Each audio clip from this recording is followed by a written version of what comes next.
No, no. That's not that right.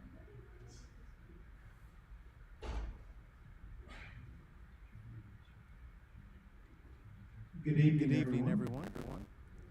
My name is My name is William William Garb, Garb. and I'm I'm the the director director of the of the FWO FWO Library. And Library, on and on behalf behalf of of the the library library and Drury and Drury University, University, I'd like to I'd like to welcome you welcome to you the to the 8th 8th annual annual Morrison Morrison Lecture. Lecture.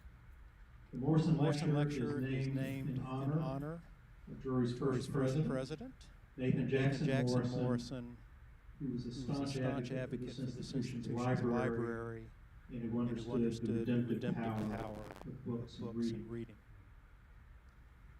This will This be will the be the inaugural inaugural event in event this in this space space at the of new the new Sunderland Sunderland Lyceum. Lyceum. Drew's Drew's relationship with the Sunderland Foundation Foundation goes back almost almost 70 70 years. years. And this new And this new space and space the and the renovation renovation of of this this floor floor was made was made possible possible by a by very a very generous generous grant from grant the from the foundation. foundation. And we're And we're grateful grateful for their continued support of of Drury Drury University. University. The The speakers speakers for this for year's this year's Morrison Lecture are Melissa and Matt Dunphy, producers of the Bog House Podcast, which is a fun and absolutely fascinating series. And And I I can't can't really really remember remember how I discovered their podcast.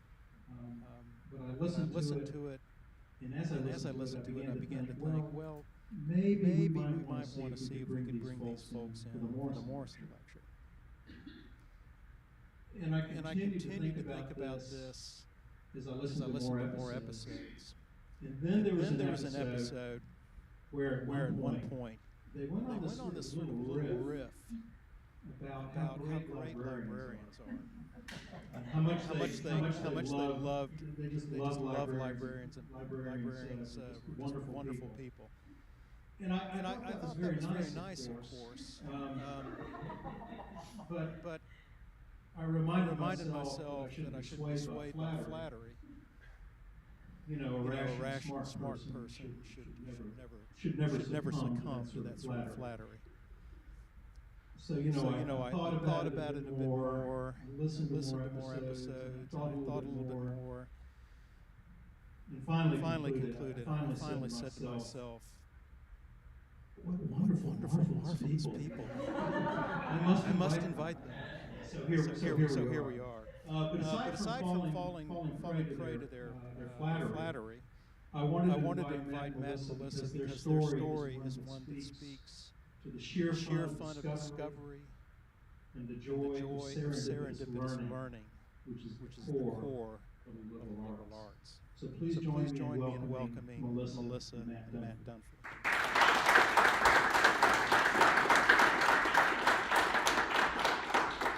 Good evening, everyone. It is such a thrill to be here. It's our first time in Springfield, Missouri. Before we get going, I'm just going to explain the Bog House, which is the title of our podcast and features in the title of our talk today. A lot of people ask us, what is a Bog House? And I'm here to tell you, a Bog House is an 18th century slang term for a toilet. There were many slang terms for toilets in the 18th century. The most common one is a privy, also a necessary house, because what could be more necessary than the toilet in any living quarters? And we decided to call our podcast the Bog House. You'll see why in just a moment. We begin every episode with a little tagline, and that is, "Take a seat, you're in the Bog House." So, for those of you who don't know us, we're Matt and Melissa Dunphy, a married couple who have careers respectively as an e-commerce engineer and a choral music composer who teaches at Rutgers University. But in 2016, we were unexpectedly plunged into the world of ceramics when we bought a building in Philadelphia and stumbled across two privies packed with artifacts from around the period of the Revolutionary War. Over the past 8 years, we have progressed from complete ignorant neophytes who had never even heard of the word sherd, which is a word for a small ceramic artifact, to what we have become obsessed citizen archaeologists who spend all of our spare time processing and learning about the thousands of objects that we have recovered and the people who used and discarded them from around 1745 to the mid 19th century. In our efforts to share our discoveries with a wider audience and get people just as excited as we are, we have created the podcast, of course, and Flickr albums, a blog, and have been having a really amazing time sharing this knowledge and getting people as excited about the history that it implies. So, for some geographical context, this is where our property was on a map in about 1762. Back then, we were on a hill overlooking the swampy outskirts of the city in what was the first suburb of Philadelphia, the Northern Liberties. At the time that survey informed this map, we weren't really on there, so I put a little green box as to where our building was. I want to thank the University of Pennsylvania because when this all started happening in 2016, I was in fact in the throes of getting a PhD in music composition, a completely different field to everything that I'm about to tell you right now. Thanks, however, because I was getting my PhD there, I had access to their incredible library resources. And it is thanks to that library access that I was able to trace the ownership of our property all the way back to the Penn Charter.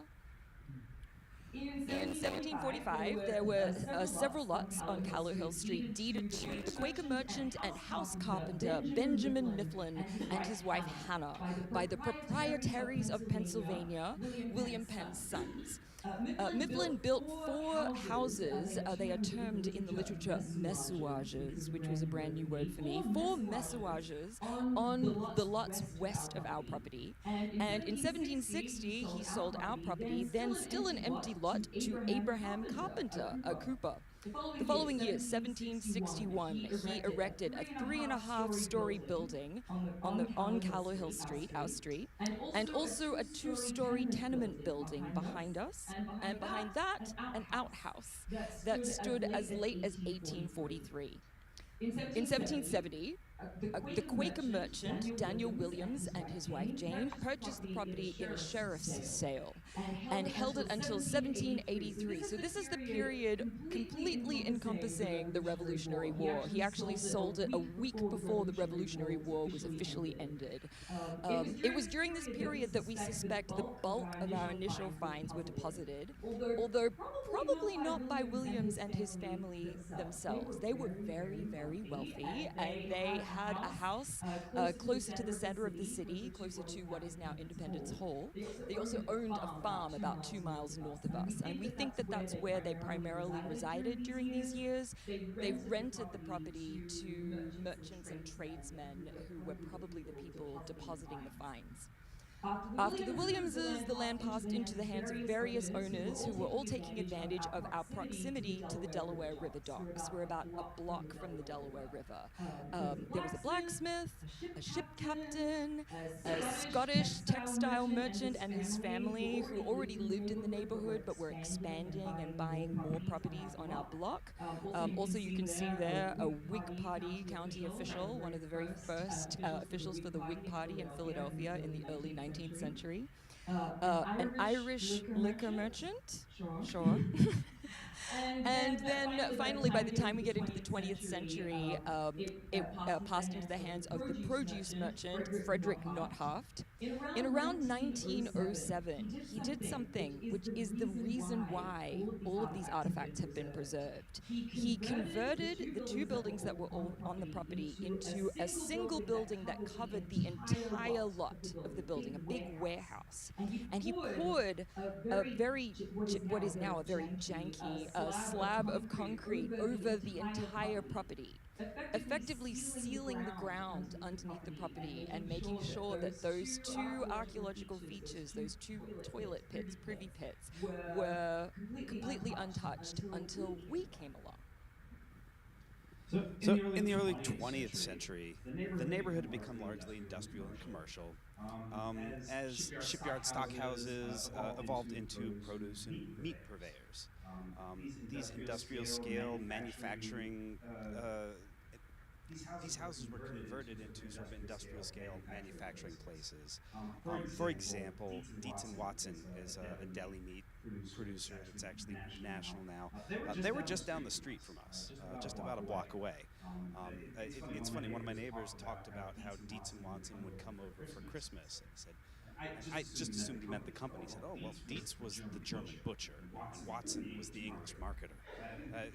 Really, really weird moment for me there. And in 1924, they built this Delaware River Bridge just about a block away. You can barely spot our building in this aerial photograph. I've got a little red arrow pointing to where it actually sits. And the thing is, the completion of that bridge would have a dramatic effect on the Delaware River waterfront. Ferry traffic to those waterfront warehouses relied on the warehouses relied on this ferry traffic, and when this longest bridge in America at the time was completed, that made the ferries obsolete. This actually foreshadows the effect that would actually come to the waterfronts through highways. Oh yeah. Oh yeah, yeah. So if these American waterfronts, a highway go in and it completely changes what happens to that waterfront. So And I mean, to give visual effect to that, here is that same view today. And you know, when the Delaware River Bridge was designed in 1919, it had two pedestrian walkways, it had four separate train tracks, and four lanes of mixed traffic for horse-drawn carriages, and recently introduced horseless carriages. By the time it was completed in 1926, automobiles had already grown in popularity so much that they abandoned two of those train tracks to make room for more cars. And of course, with car ownership exploding after World War II, cities began to lose population to the suburbs, and city governments sought new uses for these derelict properties that were left behind. In this view of that area, you can see the effects of that mid-century urban renewal. In Philadelphia, much of the landscape in Northern Liberties, which, just to jump back to show you all the people that lived here, that was bulldozed. And they stopped bulldozing at our house. They filled it up with factories because they had this idea that people would drive in from the suburbs to work at the factories in the cities. In hindsight, that did not work out too well. So the buildings that Mifflin constructed in 1745 to our west were demolished, and our building, which was actually the last one built, it was kind of added on in some shady developer nonsense, was the only one to survive. Fun side note, if you watch the training montage in the classic Philadelphia film Rocky, you will see him actually run in the area that you're seeing on the screen right now. So we get very excited when we see that montage because you're like, that's almost where our house is. At the very start, because I know where to look, I can see our house. Nobody else can see it. That's it. It's right there. Rocky ran past our house. Another fun fact about this whole development and what it did for our neighborhood, after it rains, you can do something called mudlarking. I don't know how many people in this room will know what mudlarking is. It's also my accent. In your accent, you would say mudlarking. So mudlarking is when you look in the mud for archaeological remnants. It's very popular on the Thames in London, where you can go down to the Thames at low tide and look on the foreshore of the Thames and find little tiny bits of ceramics and other archaeological finds going all the way back to Roman times in their case. In Philadelphia, it's not quite so exciting, but if you are so inclined, you can walk around the highway pylons of I-95 after a rain and see little tiny ceramic sherds. They are the result of all of the houses that were demolished when they built 95 being wiped out, and the privy pits in those houses' backyards being churned up by the bulldozers as they built the foundations for the highway pylons. It's pretty exciting. Also, if you do this, please wear heavy gloves because there is some modern biohazard trash in that area and you don't want to get anywhere near that. You'll have a good before after. So this is again that same view. It's nice to be able to go up onto the bridge and land the exact same spot. We bought 103 Callowhill Street just as the neighborhood was changing from industrial to residential. And when I say changing from industrial to residential, like there wasn't a whole lot there. There's still actually a poultry plant right down the street. And in about the 10 years that we've owned this building, we've witnessed rapid development from the gentrification of the lots surrounding our property. But let's go back to 2016, when our block was still largely undeveloped and much more affordable. Shortly before we bought our building, it was operated as a small magic theater, and our plan was to develop the first floor as a venue that we called the Hannah, after Hannah Callowhill Penn, who was William Penn's second wife. And that's the street that we're on. Callowhill Street is named after this woman who, to not get off in too much of a side track, was actually kind of the first female governor in the Americas, but that's a whole other conversation. We needed to extend this space for residential use, and to do this, we had to fortify the structure with steelwork. We didn't know when we bought the building that it was 200 plus years old, and when the engineers say you need steel, you gotta put in steel. So we had to bust up that concrete slab, and as we broke that up, this was really to make way for foundations for this steel cage that we're building inside of the building itself. I grew up in a working class family, and my parents were, as I like to term it, pathological renovators of our house. So I sort of feel like I was always in a construction zone when I was a kid. And I love being in a construction zone. I love watching and helping and all of this kind of stuff. So I hung out at the job site constantly. I made really great friends with my GC, my general contractor, and I would actually like get my hands dirty and do stuff all the time. So one day in 2016, I was on the job site and we had teams of guys digging these foundation pits for the steel structure inside the building. So of course I'm being a nosy Parker and going inside and, seeing what's going on and looking at these nice pits, which almost looked like, it might be hard to see on this image, but it almost looked like a bunch of graves around the edge of our building and these big piles of dirt next to them. And I noticed in one of the piles of dirt, you can see it right here, the base of a wine bottle. I was like, whoa, that looks old. That looks really old. It's so thick and heavy and interesting. So I picked it up and I took it back home. We were living out in the suburbs while all this construction was going on. And I was Googling, like, how do you tell how old a wine bottle is?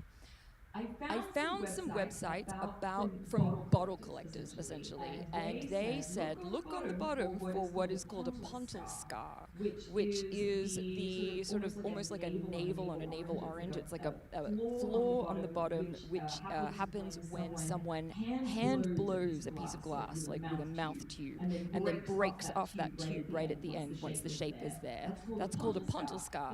They said if there's a pontil scar and there are no mold markings, like it looks like it's just been free blown, it's probably pre-Civil War.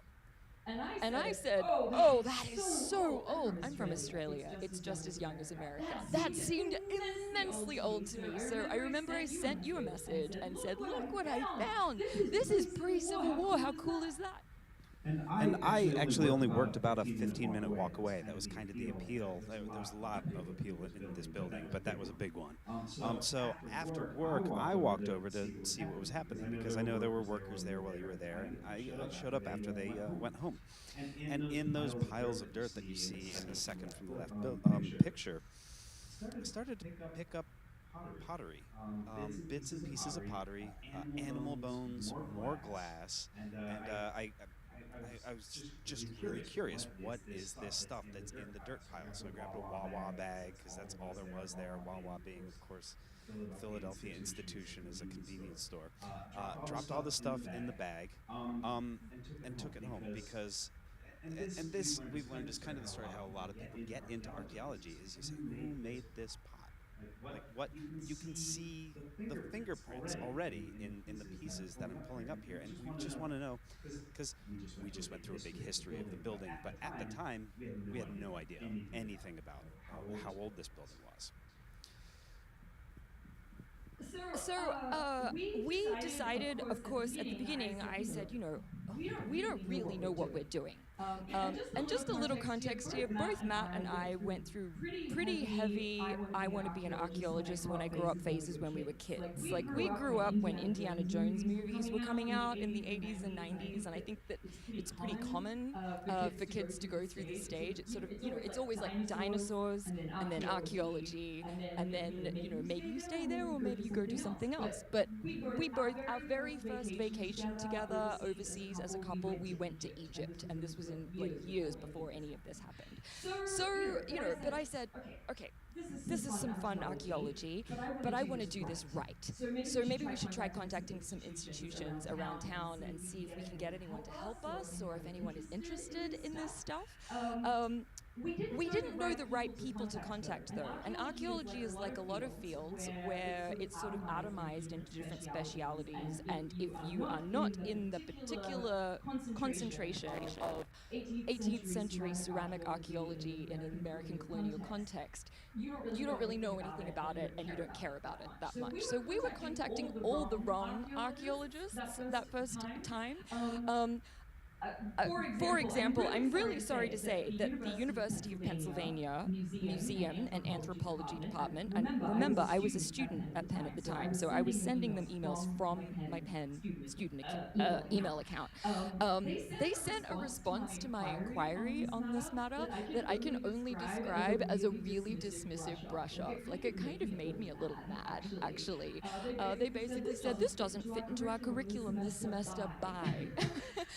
And the conclusion that I drew was, well, no one seems to be paying attention to it, so I guess this stuff is pretty much like worthless as far as knowledge or value is concerned, which to me says, okay, well, that means that we have carte blanche to like do it ourselves. I'm not going to feel too worried about messing something up.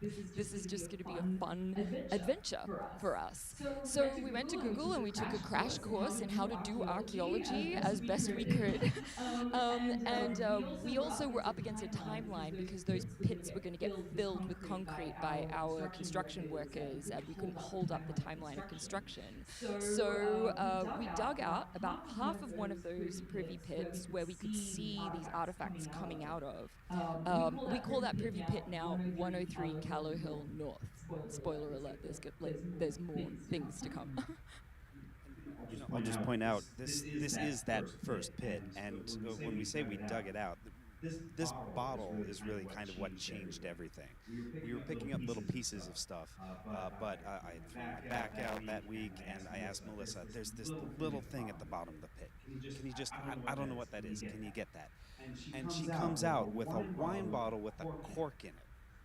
And the only crack in the stupid bottle is where the shovels hit it. We say we cleared out half that pit. I want to make clear it was me, because Matt had thrown his back out. So I did all the digging that first weekend. I don't know if that actually, we mentioned this. So we noticed that, I forgot to say this, one of the foundation pits that the construction workers had dug, we could see in the walls of that pit that there were two privies that had been bisected by that pit. So we could see that that's sort of, one of these privies seemed to be where all these artifacts were coming out of. At the time, as I mentioned, we were living out in the burbs, about 45 minutes west of Philadelphia. So we took all of the artifacts that we managed to dig out of that first privy, and whole tubs of them, like covered in all of this dirt, all the way back to our temporary home, where I cleaned them and began the process of mending whatever I could. I have to tell you, this proved such a wonderful distraction from doing what I was supposed to be doing, which was writing my PhD thesis. So my PhD took a good 2 years longer when all is said and done than it probably should have, because I got so distracted by this wild adventure. I was very, very productive at archaeology. You can see me here washing things in my kitchen sink using regular grocery store Ajax. And I also, after some Googling, amassed a selection of cleaning solutions in increasing strength, which I would try on the things that had more stubborn stains on them. It's important to note here that we do not have kids or dogs, which is how we managed to be, oops, sorry, I went a little too far, how we managed to have all of this stuff taking over our home. We were so excited by what we found that we realized that we couldn't just stop there. We like I would be mending stuff and I would have half a plate, and I would think, what if the other half of the plate is in the rest of the privy that we didn't dig out? I think we have to return a few nights later and fully excavate that privy. So yes, this is me back down in the hole doing the archaeology thing by lamplight because we had to do it after hours. The 103 North Callow Hill North Privy, this privy that we first one that we dug, was fairly modest in size. It's a depth of only about 6 feet beneath ground level, but those 6 feet were extremely artifact rich. There were a lot of things shoved in the dirt right there. Yeah, and you can see these are some sort of in situ photos where this is what all the dirt in this privy looked like. You scrape some away, and there's like a bit of a plate, and there's a bit of some kind of dish. Um, Something we don't really go into in too much detail here is there are also a lot of bricks and oyster shells. And bricks look just like dishes. Oyster shells, it turns out, look just like dishes. So it's also a little frustrating. But then when you go in and you pull away dirt and you see something that looks like this, it's just so exciting. And it's again, at this stage, all we know is it's just trash, right? It's old stuff, but no real concept of what it is we're actually digging up. And although this was our first privy dig, it was easy to tell where the pit ended because there was a layer of hard packed dirt and limestone at the bottom. Archaeologists often refer to this as the natural, a layer stratigraphy where there is no evidence of human impact on the environment. So thankfully, it only went down 6 feet, and we thought we had so much stuff. This is a picture of me holding a rat skull that I found. I was so exhausted by the time I cleared out this privy, which I had to do myself because Matt had injured his back, right? So I mentioned though that this square, this grave-shaped hole that I'm in right here, we could tell that there were two privies in close proximity to each other that this hole had bisected, and one of them seemed to have a lot of artifacts in them. The other one looked pretty empty. So we sort of thought, well, maybe people didn't dump much in the way of artifacts in that second pit. Plus, I was so tired by this point that I was like, I don't even know if I could dig that second pit. However, we did a little scratching in the dirt in that second pit, sort of because it seemed to go down further than the first one. So we started digging a little, and I remember the feeling of horror when I pulled out like a big piece of a dish, and I thought, oh God, I don't know how much further that pit goes down, but it seems to go, and then I sort of went, look, it's impossible, we can't do this, and we have like so much stuff, so we'll just leave it alone and go about our lives with what we have. So back in the burbs, Melissa. Right. Melissa once again is ignoring her thesis in favor of processing the remaining finds from that privy. We also ended up building a makeshift light box from some IKEA stuff, and I began photographing the finds, which, showing my age a little bit, I uploaded to a Flickr album. And once we had assembled this stuff, we had a few whole pieces, and we could start to see things. And I did a Google reverse image search, and that's when we started to find out what some of these things were called. We had a lot of what we learned was called redware, probably made in Pennsylvania. I want to mention, like, I'm really good at Googling and I'm really good at research if I know the terms. But if you don't even know the nomenclature for what it is, the things you have are called, it can be so difficult to research. So Google image search was kind of a newish thing, I think, at the time. So that was kind of a lifesaver for a lot of what we were doing because we had these visual images now that we could search. Like, technology, we live in the future, it's amazing. But redware, for those of you who don't know, is basically dishes that are made out of the same kind of clay that bricks are made out of. So Matt has got a little piece of it here. So it's got that reddish kind of texture, just like bricks, and then it will be glazed. Pennsylvania, those of you, yeah, I don't know what the soil is like here in Missouri, but in Pennsylvania, if you try to dig a garden, you will find so much clay and you will curse the soil in Pennsylvania. It is so terrible for trying to like dig out a vegetable garden because you're just hitting clay. Like, it's awful. However, it's great for potters because that clay can be turned into dishes really easily. So a lot of this redware is actually local clay made by local potters. And there are several sort of European traditions of redware as well, often from places like Germany and even England. And you can sort of see that these potters came to Pennsylvania, dug out the clay, and made these dishes. Another type that we found, and you want to tell about finding this piece because that was exciting. Well, this bowl here that we found a piece that said navigation, and that's where I knew we were talking about older than Civil War, right? Nobody used the word navigation in the 1800s at this point, right? And we were only able to find a few more bits of it, but this bowl probably said success to trade in navigation. They made these bowls to celebrate, like, having done a good thing. Maybe they landed a good trade route or something.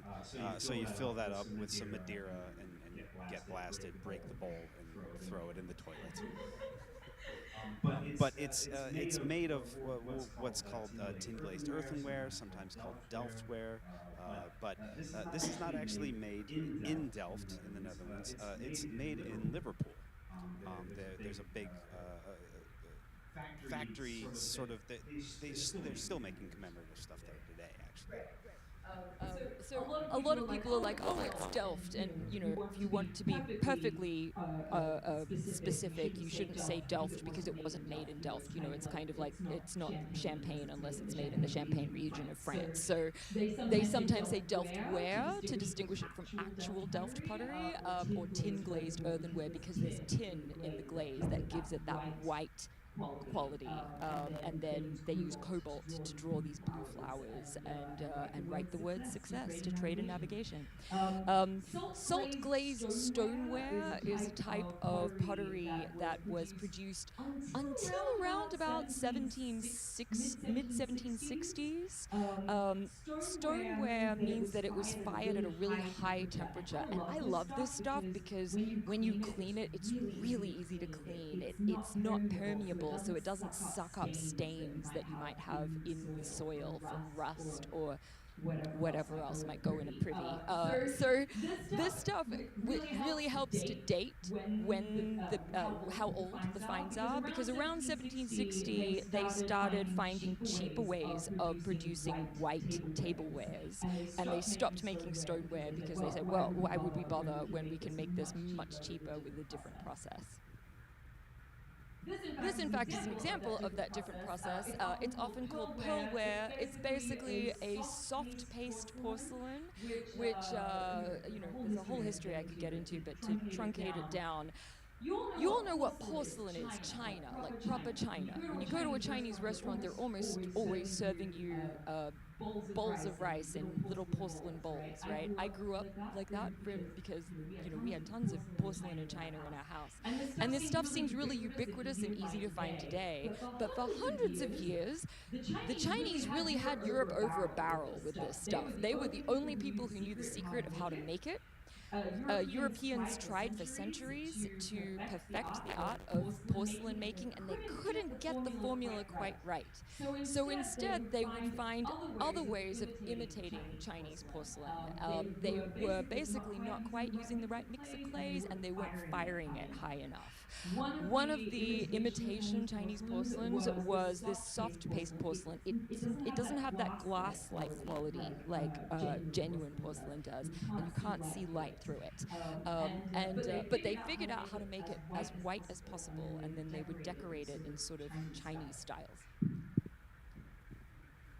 I mean, a lot of that information we clearly did not just divine from the ether. This was found on a website published by the Chipstone Foundation. It was our first step towards finding out who made these pots. Chipstone is a foundation dedicated to the promotion of American decorative arts and scholarship about those arts. Their mission originally was driven by having been bamboozled by antiques dealers who were selling fake furniture at inflated prices. Now their collections inform curators and historians around the world. And yeah, this is just a screenshot of that Flickr album. Like we thought, man, we've got a lot of stuff. Again, we don't know what it is, so I sent an email to the contact at the Chipstone website, letting them know that we had assembled this humble gallery of our seemingly pedestrian finds, and hoped that it might be helpful to future researchers. They wrote back very quickly, and they let us know that they had forwarded to someone who might be able to help us out. That same afternoon, we were contacted by a man who's turned out to be a font of knowledge, generous with his time and expertise, and an important advocate of our work, Rob Hunter. He excitedly told us that what we had found was at least two objects from the Bonin and Morris China manufactory. And he could pick this up because, and it's hard to see here, but trust me, we've got more slides. There's like a maker's mark on the bottom, and that we had seen that. There's like this little glyph on the left-hand side, underneath the dirt. And another one that I really liked was this sort of figurative piece, this little dish with a person on it. That's like, these two were my two favorite things that came out of this dig. So when he said Bonin and Morris, now I had something to Google. I look it up, and I find an article about this factory, which was in operation from 1770 to 1772 in a neighborhood of Philadelphia about a mile and a half south of us. Some historical context here. There were a series of British acts in the 17th and 18th centuries that really sought to restrict manufacturing in the colonies. And they wanted to protect British manufacturing. So part of this economic plan in England was colonies export raw materials to Britain. British factories manufactured goods and sold them back to the colonies. That sounds pretty great. And those colonies, since they couldn't make those goods themselves, got upset about that. In the lead up to the Revolutionary War, Britain then increased prices on goods and those goods that they were selling to the American colonies through taxes. So when businesses in the colonies subverted or broke those laws, Britain drove them out of business by lowering taxes to undercut their prices. So the Bonin and Morris factory in Philadelphia is a really good, just one example of how this whole process worked. Britain at the time was exporting vast quantities of ceramic tablewares to the American colonists from factories that you've probably still heard of. So the Wedgwood factory, the Bow Porcelain, Royal Worcester, all of these places, many of whom are still in operation today. These were started in the 18th century, and one of their big markets was the American colonies.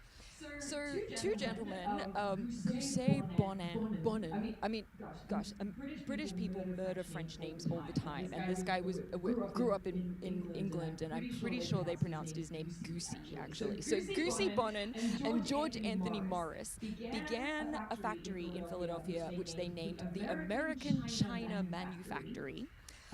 They hired British ceramic workers to create versions of contemporary British plates, bowls, and dishes, and pretty high end stuff. So you can see the stuff on this slide. This would have been expensive Beau porcelain type stuff, and they were trying to get Americans to buy local. That is not a brand new slogan. Buying local was something that Americans were thinking about back then too.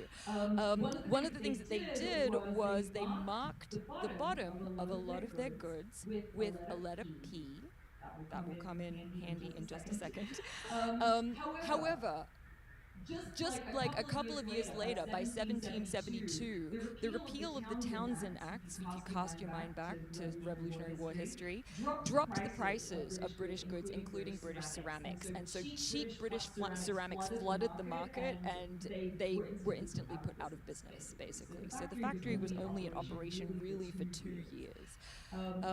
Then you were like, what you Matt was relaying all of this information to me via chat, by the way, and I was convinced that this Rob Hunter guy was a scam artist of some kind. Like, I was very convinced, like, when is he going to ask us for money? He's definitely lying to us, right? Yeah, I mean, the next thing that I found when I did this search was an article in the Inquirer about a 2008 exhibition at the Philadelphia Museum of Art about all 19 surviving pieces from the Bonnet and Morris factory, which are going to be displayed in 2008 for the first time since they were made, and a new find would rock the market. And I'm like, what's going on? So I Googled that, and again, here are the two pieces now that he's singled them out. There's this bowl that's going to be where it's like a tea bowl, a waste bowl. It's like a part of the tea process where you dump your tea leaves in there once you're done drinking, right? And on the right, we've got a saucer. Now, again, Americans had not perfected the manufacturing process at the same level as the British. That saucer with sort of the gunk at the bottom would never have been put out in the market. That would have been thrown away by the British manufacturers. But when we look closer, I can see that there are similarities to this pickle dish on the left, which is in the Philadelphia Museum of Art, and our bowl had this, what we've learned to be called is the Philosopher's Stone motif, hand painted on each example. But like, okay, he's not making this up. This is real. And when we flip it around, that little glyph, now that we know it's the letter P. And this is something that they use to mark their dishes with the letter P at the bottom. What's P stand for? Philadelphia. Yeah, once you know, it's like, oh, I guess that is a letter P. And if you're curious to know more, there's so much information about this in the 2007 edition of Ceramics in America, which Rob Hunter is the editor for. That's really very good work. Okay. So we found the right expert. Rob was also pretty impressed with this enormous punch bowl, which showed up near the top of our privy. In fact, one of the very first pieces of pottery that I found ended up being the rim to this thing. And it's a funny story I tell. Rob is a very sort of stoic guy. He's also an antiques dealer, so he has to have a poker face. And he drove up from Williamsburg, and after 5 hours of going through our stuff, he's playing it pretty cool. And we didn't know what to show him. I said, well, let's big bowl, and his eyes like bugged out of his head, and he uttered some expletives as he ran across. So We made Rob Hunter utter an expletive. They're like, oh, that is serious business. And now we've gone from like, oh, we thought this was not important stuff to, okay, we have some really exciting stuff. This is one of my favorite pieces.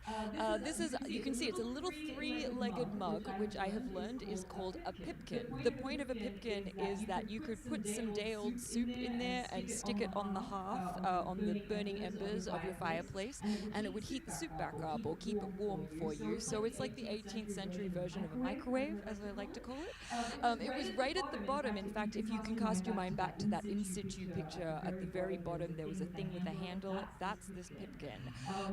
The thing I love about this pipkin, though, is I pull it out at archaeology conferences and it instantly triggers arguments among actual expert archaeologists. Like, they start going at each other and fighting. Maybe I enjoy the chaos of that, but it's actually really fun to see. Why is that? Ceramics, when they're made for the mass market like this, are produced in a process which creates very predictable shapes in large quantities. Now you get art pottery and all kinds of things, but when you're making 1,000 mugs for to sell in a market, you're just making the same shape over and over and over again. It's very predictable. So for most objects, it's like really easy to tell where something is from, about what period it's from, based on certain very predictable features. This pipkin does not fit into the usual boxes. The glaze and the rim and the handle and the feet seem cobbled together from a bunch of different styles, and so that's what triggers these arguments. Because one archaeologist will insist and be banging their fist on the table and say this is British borderware, and another will say it's Dutch, and another will say can't be Dutch. The handle is wrong. The feet are wrong. The glaze is wrong. It's all wrong. It's all wrong. And I love it. I love that this is the wrong pipkin that triggers arguments. Right. So we Probably got too many slides. We're going to speed this a up a little bit. So we thought we had too much stuff. Little did we know we were just getting started. In 2017, we had moved into our new home, and after a couple of years, you can't really stop progress. Developers started digging up the vacant lots around us. So in 2019, ground was broken for a new apartment building spanning 3 lots on Front Street, and yeah, we could see features. We went in there. This is... technically speaking, I think the terms you might use for this are trespassing and theft. But if we didn't collect this stuff, we would go in and dig it, and just the scale again of what we pulled out from a 7-foot wide, 20-foot deep privy on this property. These are spanning from 1780 to 1840, lots of undecorated creamware, or English pearlware, and more stuff to put together. Yeah, this was, you can see, that this was occupying a lot of my attention and time. But the end results are worth it, because then we end up with stuff like this. This is just one shelf in our home with some early 19th century Philadelphia slip-decorated redware. What I love about redware more than anything else is it's a pretty rude kind of pottery. Like, it's not meant to be perfect and smooth. And sometimes on the back of it, you can see the fingerprints of the potter who made it. And that's just really special. You will never know their name. They may never have been recorded in history, but you've got their fingerprints, and that's so personal and exciting to learn about. Here are a couple of, some more of our favorite finds from this privy. We have a tankard right there. Think of all the drinks that this tankard has witnessed, and an engine-turned redware teapot. So they were inventing new ways of creating different shapes. These 2 pots, which are unique in our collection, and I like them because it sort of demonstrates we're right next to the docks, and we get stuff from all over the world because of that. Philadelphia was a huge port. It was second only to London in the British Empire for what a large city it was, and an important shipping port. So the one on the left is a French marmite, which it would be more at home in French colonial contexts. A lot of the archaeologists in Philly did not know what it was, and they had to sort of post about it on Facebook, and then some archaeologists in Canada was like, oh yeah, it's a marmite. And the one on the right is a Frankfurter ware pot, which was produced in Germany for the Dutch market. And as far as we know, there have been only like a few fragments of pots like this found in the American archaeological digs. In fact, the archaeologists kind of didn't believe me when I said I had one, and I showed them, and he sort of looked like, oh no, I have to rewrite a paper that I just wrote. It was an awkward moment. Before we get into what this is, we do have to give a shout out to the experts who helped us out with identifying and learning about this stuff. So Jed Levin, formerly from the Park Archaeologist Department, he's chief historian at the Independence National Historical Park in Philadelphia. Debbie Miller, museum curator and former archaeologist at Independence National Historical Park, and her husband Dennis Pickerel, the executive director of Stenton, which is a historic mansion in Germantown in Philadelphia. Debbie and Dennis, I call out specifically because when they saw these things, they were very excited about what they said, what they saw. And they did this cutesy back and forth, like, "Do you know what it is?" "Yeah, I know what it is." And we're like, "What is it?" And they said, "This is colonoware." This type of pottery was first identified in 1962 by Ivor Noel Hume, and was originally thought to have been created by Native Americans and then traded to enslaved Africans. Further research established that it is most likely created and used by black potters. Colonoware is rarely found in contexts north of the Mason-Dixon line, and according to the 2017 edition of Ceramics in America, fewer than 100 examples have been excavated in Philadelphia, and we've got some of the biggest.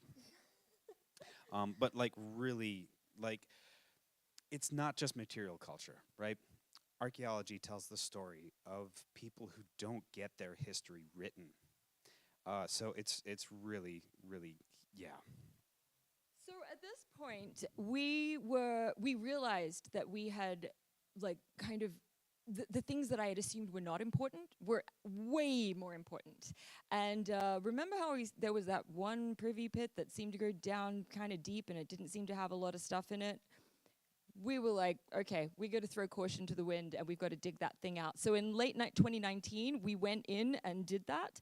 The privy actually went under the side wall of our property, and pretty much everyone who looked at it said, "Please don't dig this privy, it might be unsafe." But at this point we were like, I don't think I'm going to be able to sleep at night unless I know what's in this hole.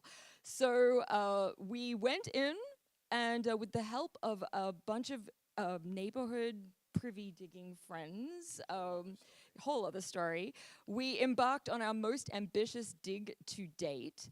This privy was 5.5 feet in diameter and went down 19.5 feet.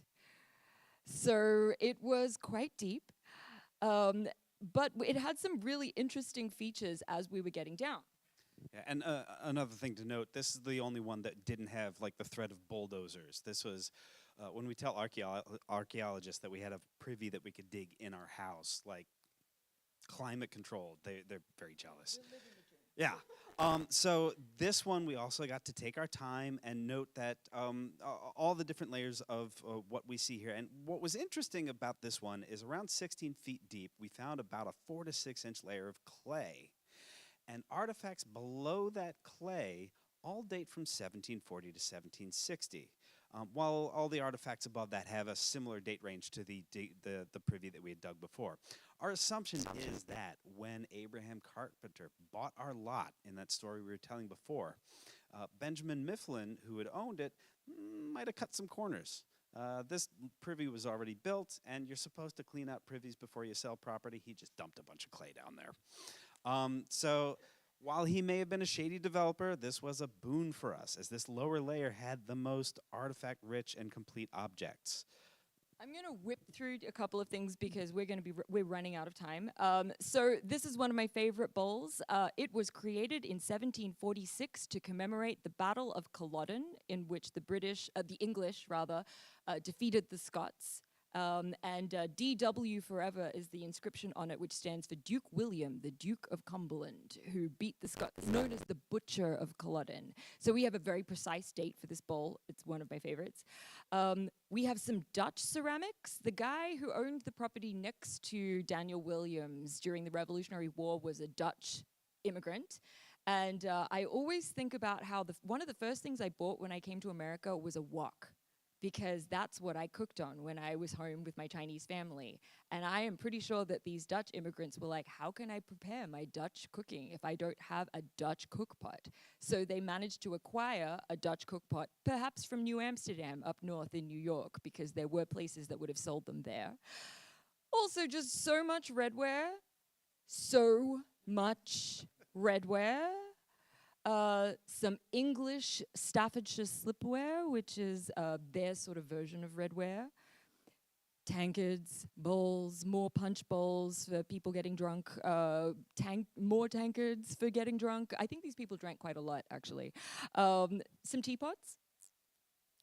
and a couple of interesting items of unknown origin that sort of stumped the experts. That black one that you see on the right there in particular, we thought it was colonoware, the same as the other colonoware, but the colonoware experts say that it's not that. There is a weird part of us that thinks it looks a lot like Roman pottery, which people are like, well, Romans didn't make it to Philadelphia. And no, they didn't, but this is a period of time where people were going on grand tours and heading on down to Rome and bringing artifacts back. So what if one of these young, rich white guys who lived in my neighborhood collected some classical stuff and brought it back and then threw it away? Maybe. It didn't stop. Yeah, so more and more was built, and we'll just sort of skip through some quick pictures. I'll jump back here just to give a sense of scale. Yeah, digging through. This time we invited friends, other archaeologists, even folks from the media, and again, we hit like 3 or 4 different privies here. This is actually a local newscaster, Sarah Bloomquist from 6 ABC Action News, who brought her kids down. And this is getting people involved in public archaeology gets you connected to your neighborhood and the history in ways that it's really impossible to compare to. So much stuff. Getting the kids involved because it also gives them a sense of place and self, and I actually think it contributes to like taking care of your neighborhood as well when you know so much about it. Yeah, and you can see just buckets and buckets, hundreds of pounds of this stuff. And we've processed the finds from 2 of these older privies. Interesting stuff with German on it from its... Righteous will live by faith from Hebrews. Yeah. She read that right from the slide.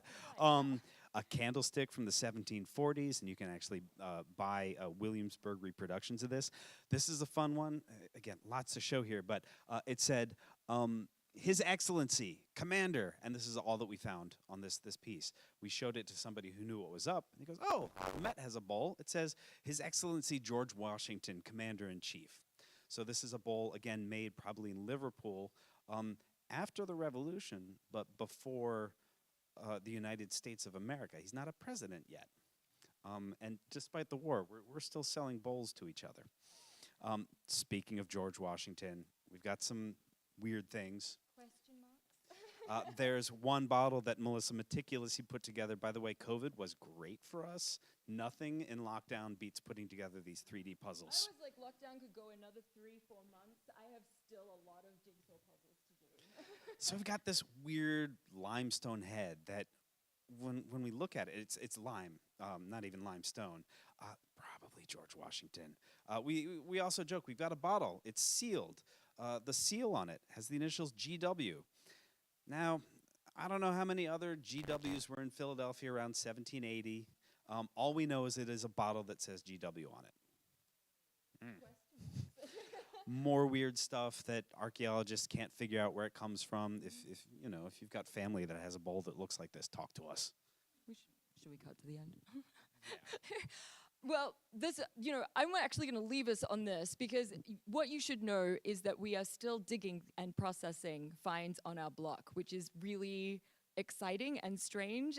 But because, who are we? We're just 2 regular people who are excited to learn. And we're changing the history books. We have had a lot of archaeologists go, how have you found so much Bonnet and Morris? That slide from before, we've actually found several more pieces of Bonnet and Morris artifacts, which, was supposed to be extremely rare to find. And now, as I joke, I'm like, if I dig a privy and it doesn't have Bonnet and Morris in it, I'm kind of disappointed. So it's kind of, these are the things that you can contribute as what I call a citizen archaeologist, which is how we go through life. Now, we've dug even more than that. Last fall, we did another dig and discovered some really unusual redware, which may link back to some very early potters in Philadelphia. This is what my kitchen table looks like before I left and came over this way. In fact, we have dug a total of 8 privies with features just on our block. we're still processing stuff. Here's like a map of the privies that we've uncovered and a sort of overhead satellite view. Yeah, and again, shout out to libraries. This Free Library of Philadelphia. Great materials, including this 1858 survey of Philadelphia, where we use this to kind of plot where these things are. And just to give, again, that comparison of how things have gone away and changed, this is that view from Google Maps. And I know there are more privies there. This is the archaeologist's curse. Yeah. Because we'll now look at new development that's happening, and there's got to be a privy on that block. There has to be a privy on that block, and then you just have, it's like, how can you leave it alone? I'm not sure. And this is under everything in Philadelphia. And as people learn about what we do, we're raising awareness that this history is being erased if you don't have somebody to take care of it. We don't have Boston money in Philadelphia. Boston has a city archaeologist. We've got a podcast. We have many more plans for figuring out how to get this information out into the world and inspiring people to get as excited. I actually want to inspire all of you to think about the land that you live on here in Missouri. Yes, it's exciting to have Philadelphia stuff because we can maybe possibly tie stuff back to George Washington, but you learning about the people who lived in the space where you are, I think contributes to this incredible sense of stewardship and investment in your community. So we are planning, publicly accessible database of our stuff, an expanded website. We're writing an article for Ceramics in America. I feel like an imposter every day because my PhD is in the wrong thing. We're going to open up a little museum in the front room of our building. I've written an archaeology opera now. I'm combining the music and the archaeology interest and a large-scale choral work about archaeology, which was premiered this May in Vancouver in Canada. This has been such an adventure and continues to be an adventure. I honestly am like, I am living the dreams of my 10-year-old self as an adult. That's how I wake up every morning and think about my life. Now I get to come and share it with all of you. Thank you so much for hearing us speak. If you have any questions, we would love to take them. We're in no rush.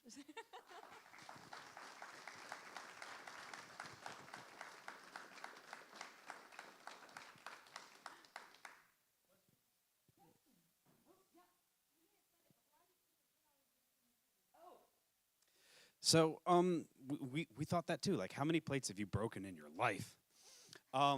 Back then, they didn't have wishbone suspensions. They didn't have smooth roads. And really, these things were very trendy as well. So when you moved house, you just threw it all out. And you went to the potter in your new neighborhood and got whatever the new hotness was. First of all, I should mention, the Privy Pit is the trash depository of the time. So you threw all kinds of garbage in the Privy Pit. We didn't mention the horse. We found, pretty much a whole horse down there. There's a huge horse jaw, and I tried to get the rest of the skull out, but it kind of disintegrated in my hands. But I've got the lower jaw. At the time, if your horse dies, what do you do with the horse? I guess if you could get the knacker to come around and take your horse off to turn into, glue or something like that. But if you were stuck and it's the middle of summer and that horse carcass is kind of starting to stink, I guess one of the things they did was just dump the horse in the toilet, which seems really strange to us now, but your options are limited. So you throw all your trash down in the toilet. And that trash includes all your household trash. And as Matt mentioned, because you couldn't move breakables easily, no bubble wrap, no cardboard boxes, no suspension in your car, and cobblestone streets. How do you move your breakables? You don't, you just throw them all away. The interesting thing, I always, when I heard that, I was like, oh, it's just like the IKEA furniture, right? So you don't move your IKEA furniture, you put it on the pavement for some student to come and put in their house, and at your new place of abode, you go to the local IKEA and buy a bunch more flat pack furniture, right? Same deal. More questions?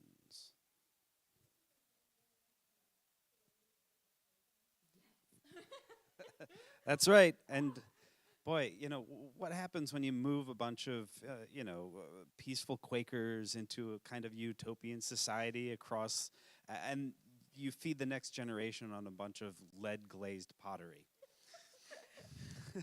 I actually, on the podcast, I have this little rant that I do where I say that you could track human history through millennia as a series of discovering and then forgetting that lead is poison, like over and over and over again, right? You think of like Roman plumbing, that we think about how that was poison, and just, they used lead in makeup in the Middle Ages, and they would eat lead to make themselves pale, thinking it was like a beauty product. And then you think about, they put lead on all of these dishes, and they would eat it, essentially, like it would come off. There was an article in a newspaper that I found in the late 18th century in Philadelphia that said, hey, everyone, I think we need to stop using redware because all of our potters are dying of nerve-related disorders. And I just remembered, lead is poison. Guys, maybe we shouldn't put it on our eating utensils. And then, it continues into today. In Australia, we did not get rid of leaded gasoline until 1992. So, and there are all of these scientific studies that show what effect that had on the population, myself included. Think how much smarter I would be if I had grown up in a lead-free gasoline, society. But yes, so this is one of the reasons why this style of pottery is not so common now. You can find reproductions of it now that are made with modern glazes that don't have lead in them, however. Well, it's too late for us. We renovated a 1905 house when we were 26, and this is before N95 masks were cool. So. Well, I always think like lead does the most damage to children, actually. And if you're an adult, you have to consume quite a lot of lead. Like just touching the lead probably won't poison you unless you're, doing large quantities or inhaling it or something like that. So it hasn't poisoned us yet, but we don't eat off the plates that we dig. For many, many reasons. Yes. I also like to joke, if the ghosts of the people who lived there could see that we dug their trash out of their toilet, put it back together, including easily dozens of chamber pots, and put it pride of place in our kitchen.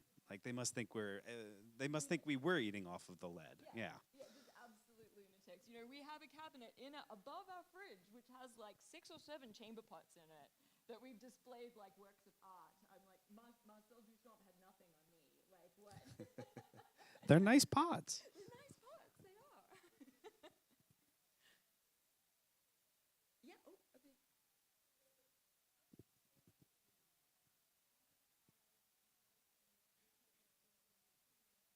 Oh, okay.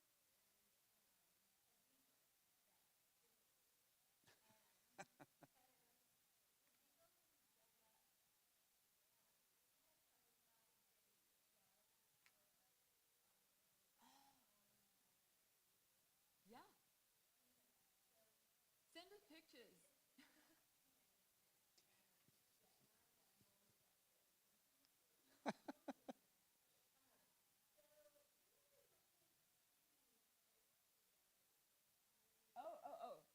Sorry, this is where I get to throw down my gauntlet of, because sometimes I get this question like, are you using the right glue? I'm like, oh, am I using the right glue? Honey, I have a PhD and I know how to research. I found a paper that goes through the process of making a glue which is called Paraloid B72. It's basically museum glue. It's acetone soluble. You can buy it in tubes, or if you're like me and you need it in like industrial quantities, you can mix it up yourself from pellets and acetone that you buy at the hardware store. And what's great about this stuff is it's reversible. You can use acetone to redissolve it. So if you get it wrong or something, you need to reset something, it's very easy to do that. And it tends not to, it doesn't damage ceramics. It can also be used to seal bone. And it's basically the museum all-purpose glue for archaeological or say it, I can't say the word, like paleontology, yes, artifacts, fossils, basically. So yes, it's really fun. I get my glue nerd on. Can you be a glue nerd? I think you can at this point. call them adhesives aficionados, in the white shirt.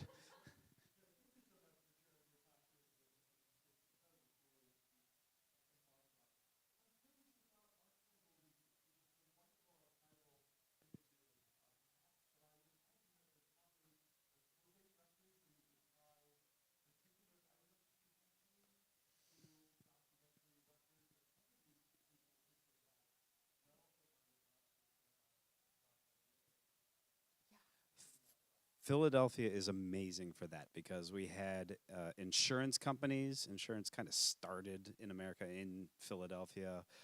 We had lawyers. We had Quakers who gossiped and wrote it down. We had newspapers. And you know, the Library of Company continues to exist today, and the phillyhistory.org, and the amount of stuff that even gets documented in the suburbs. What's the one that scans and has poor undergrads translate? Haverford and Bryn Mawr universities, you have indexed Quaker records. So we can search Daniel Williams and find about how they spent a year trying to figure out how to kick him out of the Quakers because he still had 3 enslaved servants, but he had lots of money. We go into this in a lot of detail in the podcast. We have like a 3-episode arc about Daniel Williams because, like I said, what was I doing for those 2 years where I wasn't working on my thesis? I was looking at those records and learning how to read 18th century cursive, which is a skill, headache-inducing skill. But, you know, it was incredible to me that I could track this man's story and learn so much about him. And, you know, can you definitively say one item definitely belonged to someone? I cannot definitively say. But there are certain things where I'm like, oh, I want to believe, and it's possible. Like, you can say it's possible a lot, right? So Daniel Williams, Matt mentioned that he had 3 enslaved servants. He did free them toward the end of his life, but at least one of them stayed on working for him as a freed black woman. And then in his will, he left her a bunch of money. And he called her Old Daphne a servant. And I'm so sure that this is the woman who a few years earlier, the Quakers were basically saying, we are kicking you out of the Quakers if you don't manumit this enslaved person. And then I think about the coloner wear that we have, and I wonder if Old Daphne cooked with that. I get kind of emotional thinking about it because, you know, this is all we have of these people. These aren't the George Washingtons where we can track their entire life and we have letters and all kinds of things. This might be all I have that Old Daphne touched. And I want to believe that. I can't say it absolutely for sure, but it's a question mark. And certainly when we do our little museum and interpret these objects, I'm going to put these up as possible, where did this come from? For sure. Yeah.